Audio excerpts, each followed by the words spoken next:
What is up, everybody? It's your boy Tino back here and with some people and stuff for another Southside Boys episode, guys. And for the Twitter family, everybody that watches on Twitter, the numbers are great on Twitter for the Southside Boys. So if you are on Twitter, you are able to watch this episode live. But if you are on YouTube, this episode will be coming out Friday morning. And then we'll be back here next Thursday for our regularly scheduled time, 5 o'clock, back with our live streams, as we will be back here Saturday for Money in the Bank. But that's not what that's about today. Let's get to it, and let's not waste no more time. Let's get Deech in here, and let's introduce our guest, because, guys, it's time to figure out why we should believe in this freaking team. So, Deech, we're here a couple days earlier. The 4th of July is tomorrow, so not instead. I don't want to ruin anybody's 4th of July, so we're doing the episode today and everything. So how you doing? You got any 4th of July plans? And before we introduce our guest, how has the last week been? Just laying low key, gonna grill, do some barbecuing, and probably just relax and enjoy the long weekend. And then game wise, I went to a few games this past weekend. Was there Friday and Sunday. Sunday, I will admit, I did not sit there for the 14 innings or whatever. After they didn't score in the 11th, I was like, well, I'm not going to sit here till they lose. So beat the. And that's what happened, I got home like under 40 minutes, so got to watch the end of the game at home. And it's better that way, because then you can just turn it off. So we're not going to really talk too much about White Sox baseball, obviously, as we talked about the last few episodes. There's really no point. They are 24-63 as of this recording, or when you're watching this. They lost to the Guardians last night on a walk-off fly ball that Robert didn't throw, and people have been talking nonstop about it.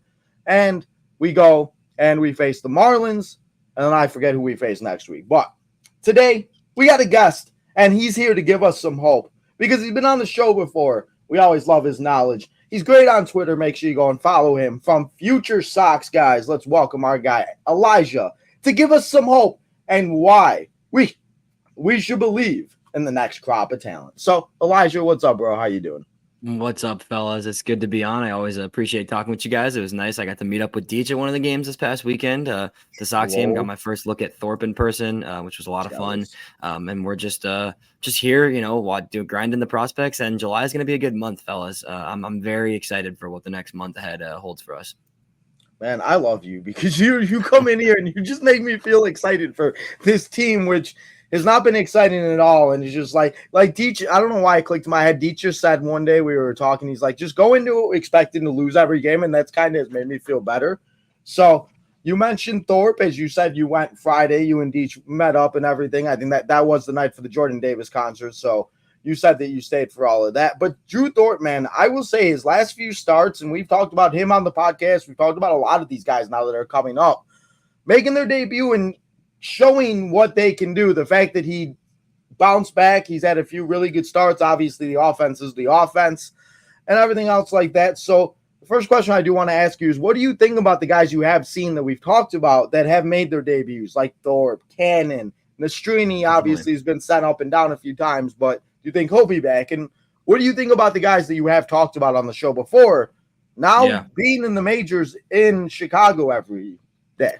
Yeah, it's exciting, man. It gets me to watch games, because I really don't have any interest in watching White Sox games when it's not the young guys that are throwing or in the lineup, right? Because, right now there's a lot of guys on the roster that I frankly just don't care about, and will be gone at the deadline or will be gone at the end of the season, and they just simply don't matter to the future of the franchise. On the flip side, right, a guy like Drew Thorpe now, 3 of 4 major league starts have been very encouraging. He got blown up in his second career start. It happens. The kid's a rookie. That's just how it goes, right? But 3 of his 4 starts, 2 or less runs allowed, really consistent stuff. He's not giving up any barrels. I was just looking at some numbers, a 3.3% barrel rate, which is in the 96th percentile of Major League Baseball for Drew Thorpe. He doesn't allow hard contact. That's what he does. An average exit velo against him of 86, which is also 90-something percentile as well. This is a guy that just gets out. He throws strikes, he attacks the zone, and he's going to force guys to ground out and to hit soft little contact. And that's the type of pitcher that is going to stick in the big leagues. He's not going to be a number 1 starter, but Drew Thorpe's a guy that you can pencil into the middle of your rotation for I hope, a very long time in Chicago. And you can just get a reliable, solid start from him almost every time he takes the mound. He's not going to be perfect. He's still figuring out how to fully use his arsenal to the best of his ability, but this guy is doing what he does best, which is just throw strikes, attack the zone, and force guys to take crappy swings.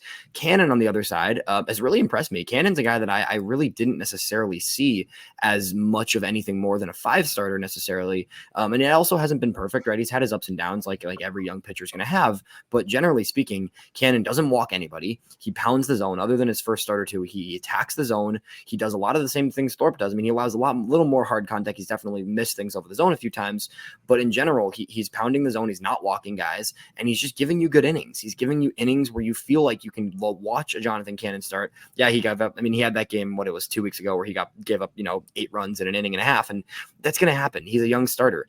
But then you look at the fact that he had 2 starts in a row where he threw 7 or more innings of 1-run ball and then almost a complete game shutout. It's good stuff. It's exciting to see young pitchers put together good starts. They're also going to have terrible starts. That's going to happen. These guys are really young. They're raw pitchers. They still need time to develop, right? That's just how it goes being a pitcher. But both these guys right now look like they deserve a rotation spot for at least the rest of this season, and will go into 2025 as pieces in the starting rotation for the White Sox, which is great to see. And then there's other guys too that have been, had their good moments, right? Nastrini had good moments. Leisure was really solid for a while. I still don't really know why Leisure was sent down. I think it was more just about limiting. I think it was more about limiting his innings, to be honest. Did you see what he's doing in AAA right now? I saw his numbers yesterday. Nobody's touching the ball. Yeah, nobody's touching the ball. I was like, what's the point of this? Like, come on now. And it's fine. It's whatever. He'll be back up after the deadline when the bullpen clears out from all the entire bullpen should basically be traded or released at the deadline. So it really doesn't matter ultimately, but Leisure will be back up. Nastrini, I think, will be back up. He's had a few good starts in Charlotte lately. I know he struggled generally this season in Charlotte, but I do believe in Nastrini. I think you're going to see him get some innings later in the season. You're also going to see him, maybe he gets some bullpen innings to kind of just build some confidence up, some, long relief type innings for him. But I do believe in those guys. And I think there's more guys on the way. Kai Bush just went to AAA. Mason Adams is due for a call up anytime, a promotion anytime these days, right? Jake Eater has been solid at times, probably not quite ready yet, but there's a lot of guys coming, especially on the pitching front. The offense, I really don't watch much of, to be honest, but there's some positive signs, but in terms of the young guys, we're still waiting a little bit on some of the offense guys. We'll get to some of those guys when we talk about the minors, but really exciting, especially with Cannon and Thorpe. Those two, I think, have really shown me a lot of signs of life as major league pitchers. Now, in regard to both Cannon and Thorpe, what I have been most impressed with is it's not like when Dylan Cease or Giolito came up and you got 4 or 5 solid innings, but because of their usage of pitches, I mean, they were maxed out at that point. I do like that they're going deeper in games. Every young pitcher is going to get blown up at some point, but that's my biggest concern of going to a completely young, probably rookie 5-man rotation or wherever we wind up would be your bullpen would be cash, because looking at previous history, that was a lot of issue of a lot of our starters when they came. I mean, the Lopez, all them, they just did not go deep in games. So now with Thorpe, everyone seems to, I see a lot of stuff on Twitter and stuff. Is his fastball good at sitting where it is, or do you think he needs to add not a lot, but a mile or 2 more? I mean, it's always nice, right? But I think he's going to survive either way, honestly. And I think what we're going to see with him, and what we started to see this last start when we were there, Deech, was he's going to rely more on the cutter. And that's what he's going to do as he gets older, is he's going to fade off that fastball a little bit. I want to look at his usage right now, because I'm curious what his usage is, because he's at right now he's at 39% four seam, or then 36% changeup, which is going to be, he should be throwing the changeup, frankly, as much, if not more than the fastball, 12% slider and 7.5% cutter. And then a little bit of that sweeper mixed in. I don't know. They qualify his slider and his sweeper differently. They're the same pitch. He just throws them a little bit differently, but his cutter at 7.4, I think we're going to see that tick up to a 10 to 15% as he ages and as he finds his groove, because that pitch is fairly new. He just started throwing the cutter last year, and the cutter is already looking like it could be a plus offering at times. So I don't think, I'm really not worried about it. I get the idea of like, oh, a guy doesn't throw hard enough. You get nervous about it. I mean, he's sitting, what is he sitting? He's sitting 91 with the fastball right now.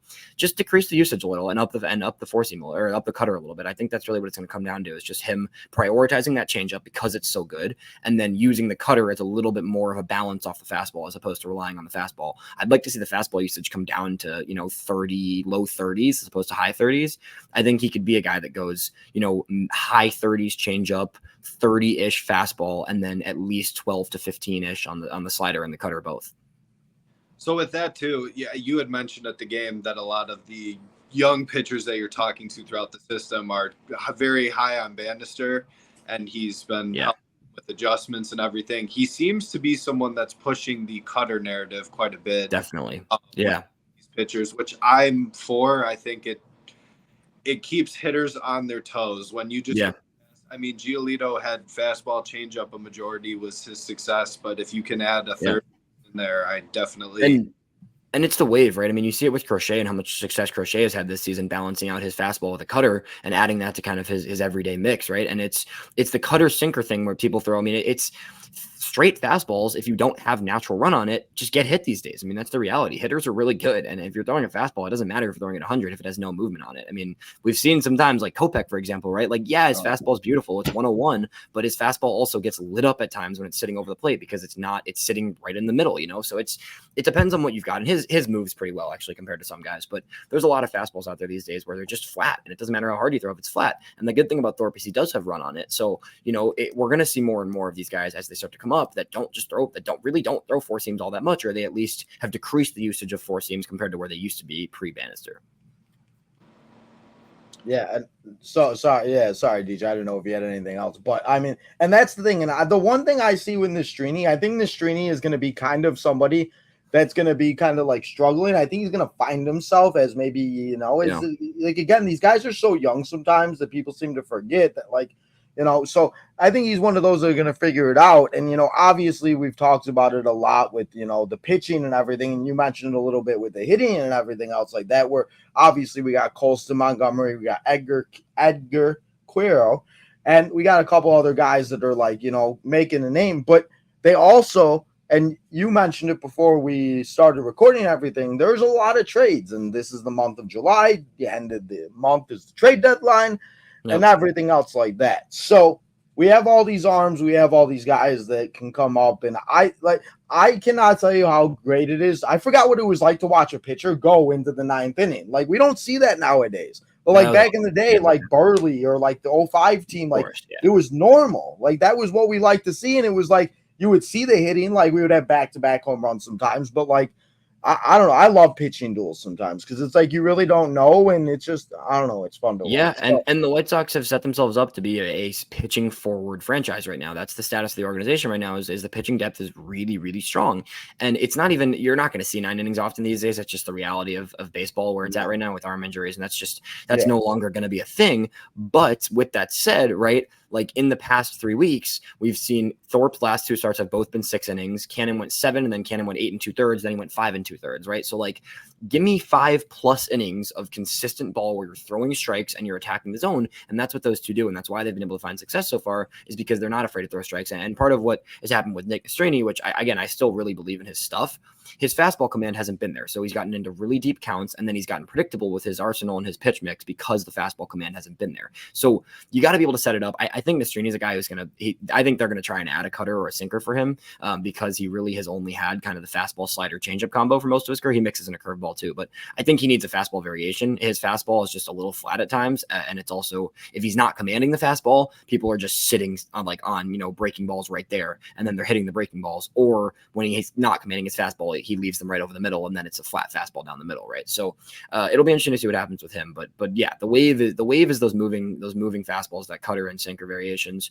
We'll see what else happens, but you know, there's plenty of other pitchers on the way too, which is why, in my opinion, they should trade every single pitcher on the roster in terms of the veteran guys that they're able to trade. Everybody, the bullpen should be gone. I don't think there's a single reliever in the bullpen that should be on the roster after the deadline. I really don't think. Maybe did you see? I'm sure. But just before I forget, did you guys see that number yesterday of the during the pre or post game show of the numbers of the bullpen? That they are 8-20. They're 8-22 in the last 30 games, and I think the ERA is like an 8.38 or some crazy number like that. I'm like, that's the problem. Like, and that's like, you know what I mean? So that's why it's like you say that. It's like I just clean house. So keep going. I mean, when you look at that stat, because crazy. Now, obviously we've talked a lot of starting pitching. If they do unload most of the bullpen, I mean, I know Prelander Barreau is a name, Jordan Leisure, obviously. Who else would you highlight as someone that we can see up in the second half? There's actually, believe it or not, there's a lot of guys. There's a big variety in both. I'd say both in AAA and AA, where you've got a handful of names that I think will be, in favor for that bullpen. I think you could really just fill the entire bullpen with guys from those two levels, right? So you might as well go for it. I mean, Sean Burke's a guy that has been starting. He's been starting in Charlotte coming off of his injury, has always been a starter. I've kind of thought for the last year that Burke's a guy that stuff could really play out of the bullpen. Nasty curveball. Hasn't been able to find his command, but I think if you put Burke in 1 or 2 inning spurts, just give him a taste of the big league this year, I think he could be an excellent bullpen option. Josimar Cusin, another guy who transitioned into a reliever this year. Last year was starting games, couldn't find his command much. This season as a reliever, Cusin has a .83 whip, a 2 ERA. He just went up to Charlotte about a month ago. He's been excellent. Addison Coffey's a guy who I really like as well in Charlotte. He also started the season. Coffey has a 1.55 ERA in AAA this year. Like, there's guys at each level. He's got Coffey's got a 1.55 overall, half in Birmingham, half in Charlotte. All three of those guys from Charlotte are pretty much instant. I think all three of those guys would be as good, if not better, like today than most of the guys in the bullpen. And then you go down the level to Birmingham, and you've got a handful of guys there as well. Anthony Hoopy, I'm not even going to try to say his last name. The guy that was acquired for Robbie Grossman earlier this season is a great guy. He is carving. He's just been absolutely nasty this season. That's a guy who I think is like not even like he doesn't even need to be in Charlotte. I think he could come up probably pretty immediately and make an impact. Eric Adler as well. I'm a big fan of Eric Adler. Did an interview with him about a month or two ago. A guy that's been excellent in Birmingham this season, and is another name that could probably just skip right over Charlotte, or maybe make a quick stop in Charlotte for a few days or something. That's already 6 guys I just named there who I think would pretty instantly be bullpen upgrades, or at least equal to what we're seeing right now. So, you can afford to trade. Look, what's the bullpen right now? The bullpen right now is, I'm looking at it right now, Justin Anderson, Tanner Banks, John Brebbia, Michael Kopech, Chad Kuhl, Jared Schuster, Michael Soroka, and Steven Wilson. I think Jared Schuster, you keep because Schuster's young and he's been actually fairly decent. He's got a bunch more years of arbitration. Every other player in that bullpen, goodbye. There's no reason. They have no purpose. If you can get anything in a trade, get them. If you can't, just DFA them. Honestly, there's no reason anybody else in that bullpen should be on the team past July 31st. So we'll see what happens, but I think you have an entirely new bullpen in Chicago, honestly, after the deadline. I hope so, because those names just make me sick. And the only thing, it's just, I don't know why Pedro's obsession with Justin Anderson drives me insane, because the man comes in every time. He's been good in Charlotte, to be fair, but yeah, you're right. Every time he comes in, he just, again, like the command, the walks, the this, and every team knows what to do. You get on base, you steal a base because they don't throw the ball to second base or look to anybody. And then you hit a couple ground balls and it's 1-0 or it's 3-2 or 3-3 or whatever the hell. So I agree with you that, because that's exactly what I would do with a lot of these guys. And Deech, we'll figure out who you can do an alert with. It's not Steven Wilson, but and those guys, like, unfortunately, those guys aren't going to get you much in a trade. I think Kopech's the one guy that you could get something.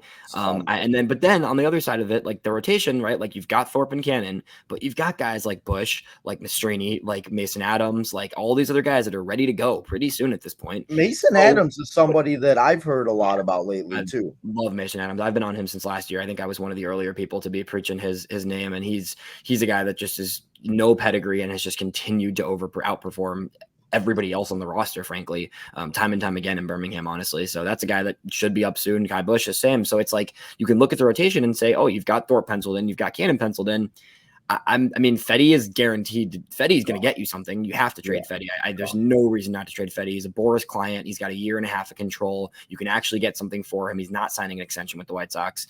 Fetty, you flip for sure. You can get at least a mid to solid tier prospect, maybe as well as a flyer. I think you can get like a borderline top 100-ish guy plus a flyer piece for Fetty. You pull trigger on that immediately. You let teams make their offers. You take the best one. Done.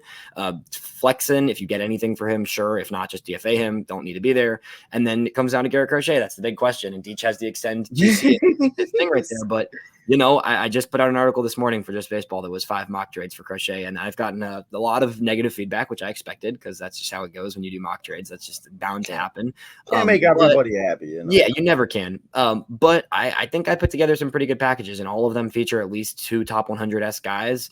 It's going to come down to kind of what teams prioritize, what the White Sox prioritize. I'm actually not really sure whether they're going to prefer the route of a superstar prospect with a few flyers or the route of 3 to 4 mid to high end guys.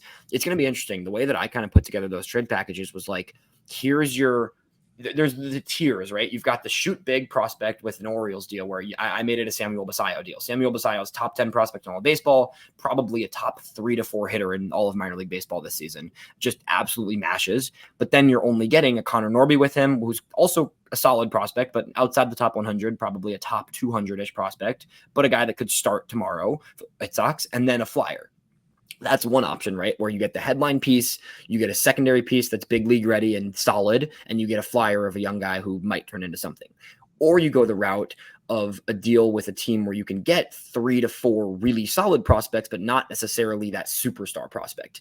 The way I looked at it with like a Phillies deal is still kind of a superstar, to be honest, because I love Aiden Miller. I'm a huge fan of his. But Aiden Miller, Starlin Caba, who's a young rookie ball guy who's super young and raw, but a lot of upside. And then outside the top 100, but, currently thriving guy like a George Klassen. So those are 3 guys you get where all 3 of them are really young. All 3 of them have a lot of upside, but you're not getting that Samuel Basallo like superstar prospect piece, right?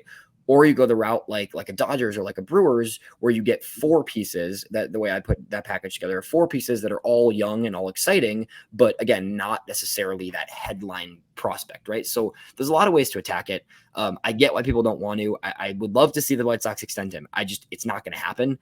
That's the reality of it, and that's the unfortunate reality of it. And a few people earlier on Twitter were saying like, oh, well, you just wait it out and see what happens, and if he walks, then no, you have to. It doesn't have to be this right now. You can wait till the offseason if you want. But given the fact that he is in his first year as a starting pitcher, has never thrown near this many innings, and just how good he's throwing right now, this is the highest his value will ever be. And I get that makes it heartbreaking to trade him, but it also makes it the time where you cash in. And it's just like, it's hard. I understand it's hard, but I've shifted in the past few weeks from on the fence to I'm trading him this month if I was in the position of power personally. Well, and so like that's the big thing. Dude, you got something to say to these before I go? Yeah, with Garrett Crochet, I was going to say I listened to the Chuck Garfien and Ryan McGuffey podcast, and I mean there's arguments for both, obviously. 100%. My view on it is I want Jerry Reinsdorf to just finally wake up and just break his own like narrative that's been created, and I feel like Garrett Crochet would be the guy. You would get so many fans behind you if you just threw him. And I mean, I'll use one example from the podcast. They said 5 years, 125 million. If you gave him that, Getz would have the whole fan base behind him. And that whole narrative of like, Jerry doesn't spend, again, washes out. And that's your transition of we're getting rid of all these really bad contracts that we signed. Yeah. And they argued like Eloy didn't touch a major league field and they gave him all that money, which obviously does help Crochet with this whole thing of being like, right. Hey, I've shown you the last like however many months that I'm like legit. So I can convince him. Yes. He does probably have to go at some point. I hear you for sure. And I think it would be a huge move for the sake of pleasing fans. But let me play the contrary here and say, what happens if you give him a 6-year extension and he blows out his arm this season and never becomes the pitcher he was the first half of the season? And then you have Garrett Crochet for 4 more years at $20 million a year sitting on the bench or back in the bullpen. I know I don't want to say that. Like it sucks, right? Like it's sad. I get it. Like that's terrible to think about that. But the reality is like pitching is really hard in Major League Baseball. It's really hard to trust pitchers for a long time. And this guy's throwing more innings and at a higher level right now than he ever has in his career combined. So it's tough. It's a hard fence and it's a hard line to toe. But at the end of the day, a GM's job is not to please fans. A GM's job is to create a winning franchise and a winning organizational structure. And I get that it's hard to justify, but I would have a hard time stomaching not cashing in at the very peak of his value unless they really truly believe that he's going to be this pitcher for the next 5 years, which I'm not sure about yet. I just more so like the way he carries himself. Completely. He's an awesome dude. I love talking to him in spring training. Like, he's a dog. Yeah. Well, and I think the big thing too about that is the playoffs too, where if a team is trading for him, how much are they going to give up? Because aren't they worried about the same issue too? 100%. And that's why people were mad at me for the Orioles trade with the Sayo in it. But it's, and again, and that's the thing. You're not going to please everybody. You're not going to make everybody happy. But you got to figure out what's the best. And if there's a way that we could trade Garrett Crochet for somebody that, whatever. And again, it's prospects. It is, whatever. But that is somebody that you're looking at the Juan Soto trade. And there were a few guys that they were talking about, like CJ Abrams and the guy that just made his debut. It's like some of these guys could. And it's one of those things, like you mentioned, our luck. That's exactly what's going to happen. He's going to pitch. He's going to blow out his arm opening day. We're all going to sit here fucking throwing our hats up in the air, and we're all pissed off because and that's the thing. And we're talking about Garrett Crochet. We're not even talking about the other guy that is hitting home runs for this team that very well could be playing his short game, where there's a lot of people like Tommy Pham that most likely will be gone. There's, like you said, all those pitchers. I think there's a few position players that could. I think Paul DeJong could help somebody. We might not get a lot for him, but he does lead the team in home runs. So 100%. I mean, you're going to get something for it. So there's going to be a lot of returns. Yeah. And that's the biggest thing where it just, and that's where, I just kind of play the middle because I'm just like, it is what it is. Like, what am I going to do? Stop watching the White Sox? Probably not. I'm still going to watch them every day. I mean, it might not be the best mental health thing, but here we are. So I think that's the thing. And that's where it's like it goes both ways. So we've talked a lot about Garrett Crochet. If they are, and do you think they trade Luis Robert? I think it's less likely than Crochet. I still would consider it, and I still think that if you can get a deal that you deem to be appropriate value, you pull the trigger, because I still don't think he's going to sign an extension with the White Sox, and ultimately this team's not going to be competitive the next 2 years. So it's going to take some time, and you're banking on 1, maybe 2 years of his contract where the team's actually competitive. So I'm open to it, and I still think it's something you have to consider. I don't think you're going to get the value you want from him right now. I just think that in general, like, he's hitting well, but he's not hitting great. He's not hitting like he was last year. And on top of that, you still have 3.5 years of time. If you can, yes, I don't want to sell short on him. And I think the organization in general, because there's such a lack of hitting depth, they're going to want to keep a hitter they can trust in the lineup. It's a possibility. It wouldn't surprise me at all. But I think it's less likely right now that they trade him than that they trade Crochet, which is interesting. And it's going to be a tricky question to decide. But like you kind of said, I mean, I think you're guaranteed to, you're definitely going to get returns for some amount of return and something for a Fetty, for a DeJong, for a Pham, for a Kopech, all those guys, right? Like, those guys are going to be on the move. And the priority, like I've told you guys before, like, the priority is hitting prospects. Like, they're going to try and add hitting prospects in every single deal they make. And Luis, could get a really big return like Crochet. It's probably a similar type of tier, if not more, honestly, as a center fielder and 1 more year of control. But the injury concern hasn't been his best so far this year. It's up in the air. I can see them doing. I think there's a good chance they just cash in on everybody, but I also could see a very likely world where they hold on to Luis because he's the one hitter you can kind of bank on to a degree. I mean, when he does get 4 or 6 RBIs, I mean, that is kind of the thing. And that is the thing. I mean, the Sox really, honestly, have all the leverage where, like, they have what, you know what I mean? They can make the deal if they want. They cannot make the deal, and that's the biggest thing. I mean, and I get Deech's point because you want to please the fans. You want people to show up. Of course. But, like, I want to win. I'm so sick of losing. Like, I've lost. It doesn't even hurt. Like, they lost last night. I'm just like, what a surprise. I'm like, this is it's like, but I just want to. That's why, like, when Cannon had that starter, you see Drew Thorpe on Friday. It's like, oh my God, like, I missed that feeling of those guys, and that's like where it's like, I just, like those injury concerns is what scares me because we've seen it with all of these guys. Eloy can't run.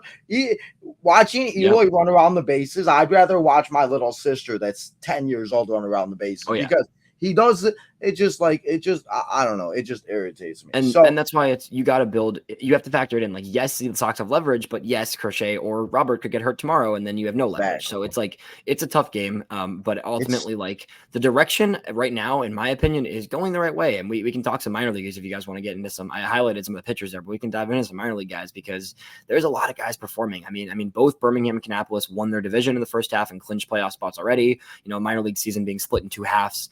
They both won their division in the first half, Kannapolis and Birmingham.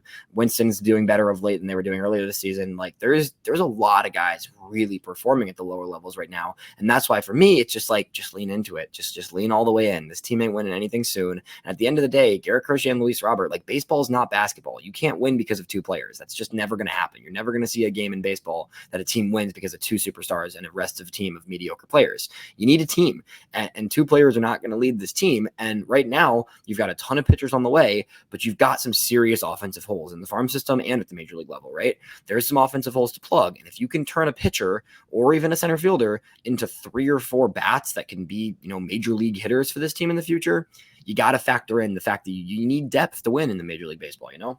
Exactly. And the one thing is about it too with injuries, like anybody could get hurt. Like we saw, like Justin just went to the Cubs Phillies game and he got tickets to go see Kyle Schwarber and Bryce Harper, and they were both out.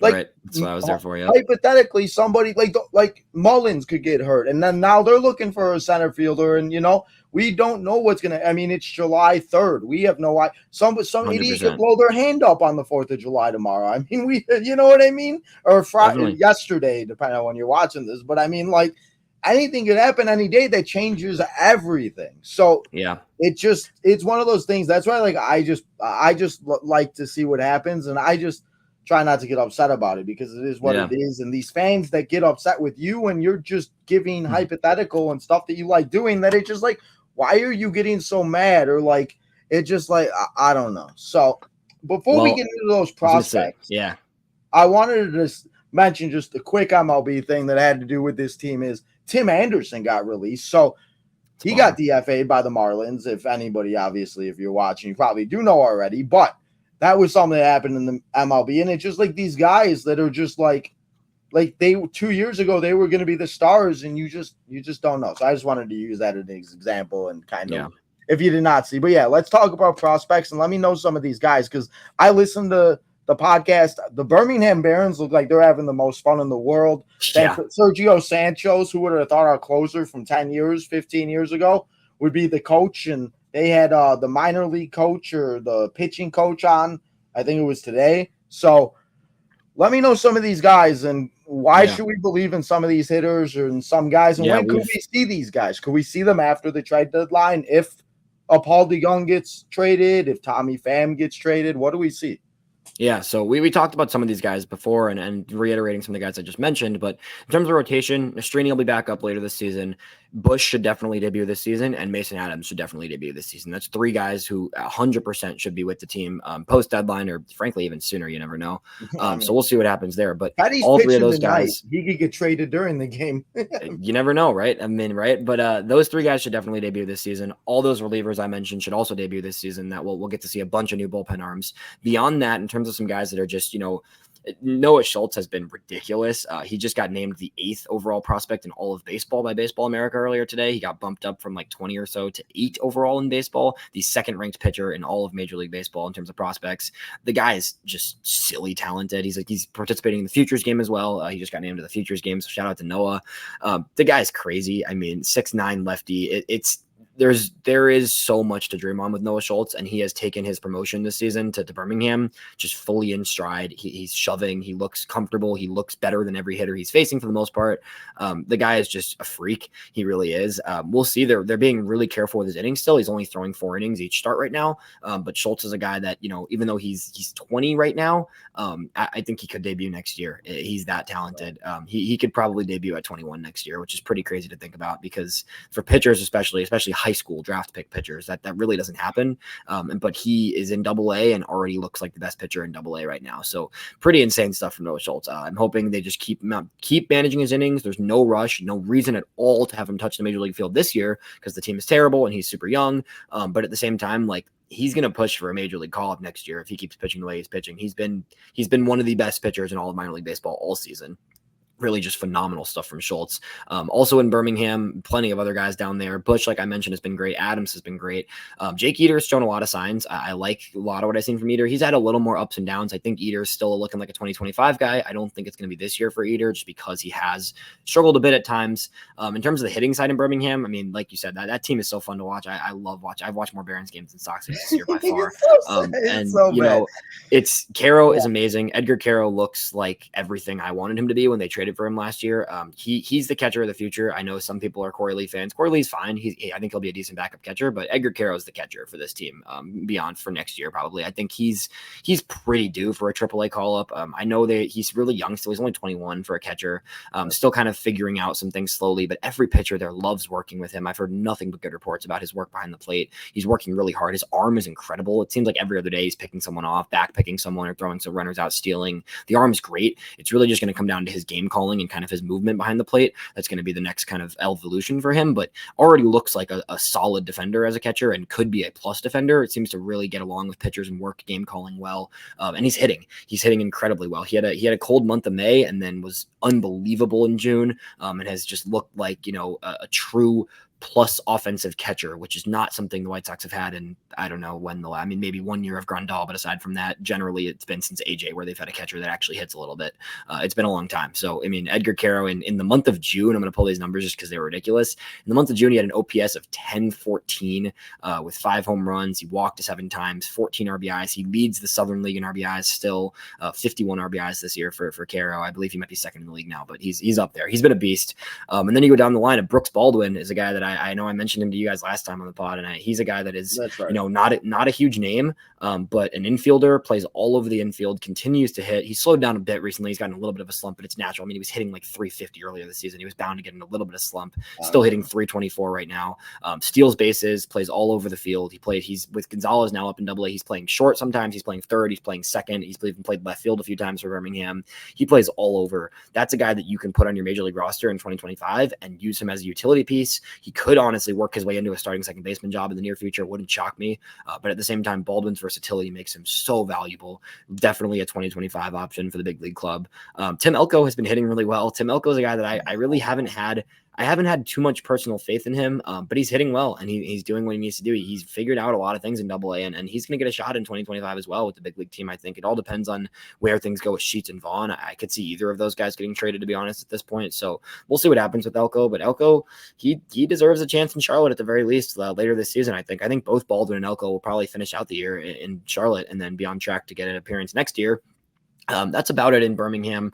Wilfred Veras is good. I like Wilfred Veras. A lot of power, but still has some things to figure out. Still has some approach things to really hammer down. He's probably going to finish out in Birmingham, but then could be a next year option later down the road. Birmingham, that's plenty of guys, right, that we just mentioned that are all talented. Shout out to my guy Riley Gowans, who I don't even know if I just broke it yesterday. He's going up to Birmingham tomorrow, I believe, or today actually. He's heading there. Gowans has been great in Winston-Salem. The ERA numbers are kind of misleading, but Gowans' his strikeout numbers are off the charts. 85 strikeouts in 70 innings. Has added a curveball this offseason, really changed some things for him. He looks great. He's going to go to Birmingham, join that loaded Birmingham team, which is exciting to see. And then hitting-wise in Winston, there's not a ton. There's some guys that have been all right. Wes Kath has been decent this year. There's a few other guys. Samuel Zavala, the third piece in that Dylan C. straight, has had his moments, but still kind of shaky at times. But where some really fun hitters lie is Kannapolis, and I got to start with my guy George Walkout, Downers Grove's finest. George, drafted at 17 years old last season. This year he gets brought up. I mean, yeah, somebody just asked. As you say it, we get it in the Twitter chat. So tell me about this guy. George Walkout is he's doing things right now that are pretty unprecedented. He's breaking some boundaries and some barriers right now, which is pretty incredible. This guy's 18, and he was most people didn't expect him to break in single A. He was probably going to spend most of the year in rookie ball.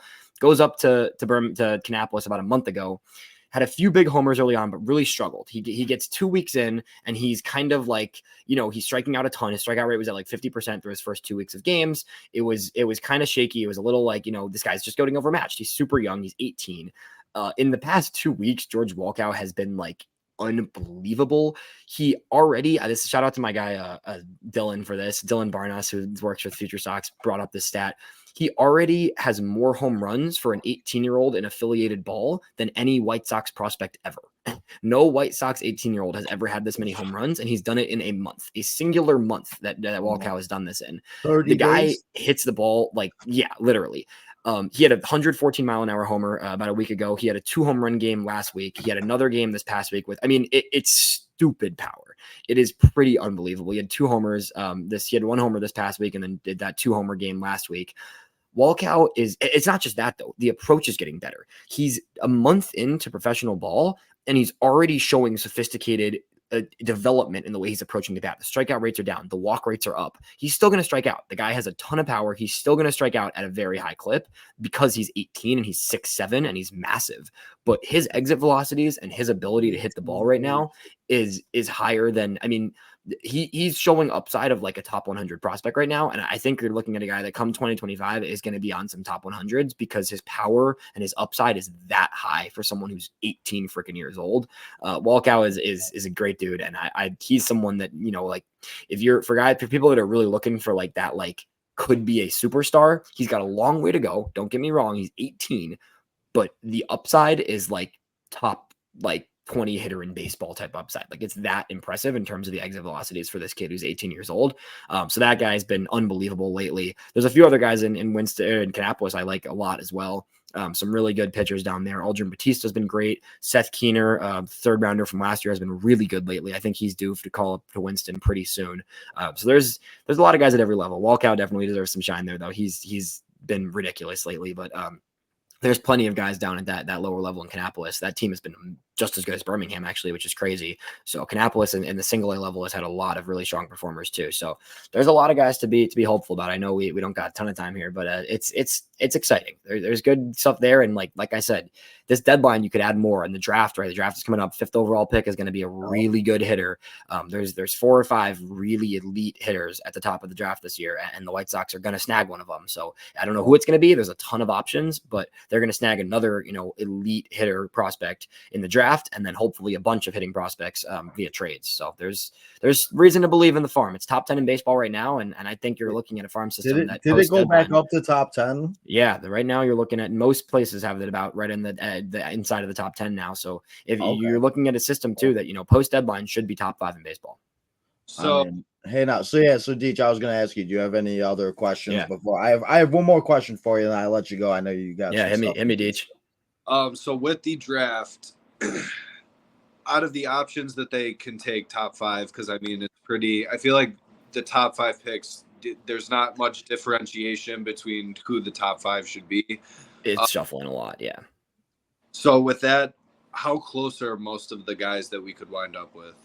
So it's interesting. There's 2 routes the White Sox, and it all depends on the picks before, because it sounds like Cleveland with the first pick is going to go under slot, which means they're not going to take Charlie Condon because they're going to save money. They're going to cash in on some guys later in the draft. That's kind of Cleveland's MO. It's just how they are as an organization. So it really just depends on the way the first few teams approach it. And it's interesting because you've got a lot of these small market teams ahead of the White Sox where they might not want to spend big. So Just Baseball's mock draft that came out yesterday, my boss, Aram Layton, who does insanely good work, had Charlie Condon, the consensus number 1 pick, number 1 prospect, falling all the way to the White Sox at 5, which Condon is one of the best hitting prospects I've ever seen come out of college. That's the type of guy that you're looking at could be up next year, like legitimately.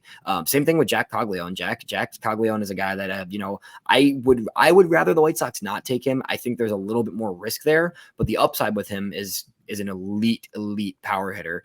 Those guys, same thing with Travis Bazzana. I think Bazzana is going to end up being 1, if not 2 in the draft. It sounds like he's pretty much a lock to go top 2. But Bazzana is a guy that could get, he would be up very soon. Elite hit tool, just excellent contact skills. And then even some of the other guys, right? Like there's a lot of guys at that top, those college guys that could go, that could be 2025 late season call-ups, right? And if not pretty immediately in 2026, right? Those are the top college guys. Even Braden Montgomery, another college guy that could be up pretty soon, at least 2026 probably.